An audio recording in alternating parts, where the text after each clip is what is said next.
বাচ্চা দুধ খেয়ে বমি করে। আজকে 4টা কাজের কথা বলব যা করলে বাচ্চার বমি করা অনেকাংশেই কমে যাবে। 1 নাম্বার, বাচ্চাকে খাওয়ানোর সময় শান্ত রাখতে চেষ্টা করুন।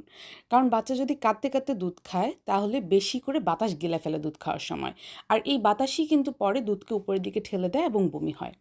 2 নাম্বার, খাওয়ানোর সময় বাচ্চার মাথা একটু উঁচুতে রাখুন। এতে কি হবে, সহজে দুধ নিচে চলে যাবে এবং খাদ্যনালীতে ফিরে আসার সম্ভাবনা অনেক কমে যাবে এবং আল্টিমেটলি বাইরেও কম আসবে। 3 নাম্বার, বাচ্চাকে খাওয়ানোর সাথে সাথেই শুইয়ে দিবেন না। কারণ বাচ্চাদের স্টমাক ভালভ পুরোপুরি শক্ত থাকে না। সুতরাং খাওয়ানোর পরে 10 থেকে 15 মিনিট বাচ্চাকে সোজা করে কোলে রাখুন। এতে পাকস্থলীতে দুধ সেট হওয়ার যথেষ্ট সময় পায়।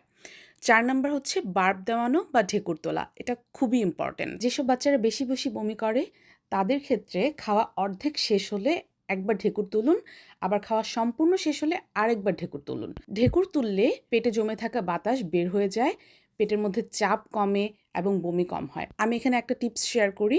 অনেক সময় দেখা যায় যে বাচ্চাকে অনেকক্ষণ চেষ্টা করানোর পরেও বার্প দেয় না। তাদেরকে 2টা বালিশ দিয়ে এইভাবে উপর করে রাখতে পারেন। এতে অটোমেটিকলি কিছুক্ষণ পরে বাতাসটা উপরের দিকে আসে এবং বার্প হয়ে যায়। তবে খেয়াল রাখবেন, এরকম যদি করেন তাহলে অবশ্যই কেউ না কেউ সামনে থাকবেন। আর বাচ্চা যদি সবসময়ই খুব বেশি বেশি বমি করে, ওজন না বাড়ে, খুব বেশি অস্বস্তি দেখায় সবসময়, তাহলে অবশ্যই একজন ভালো চাইল্ড স্পেশালিস্টের সাথে কথা বলা উচিত।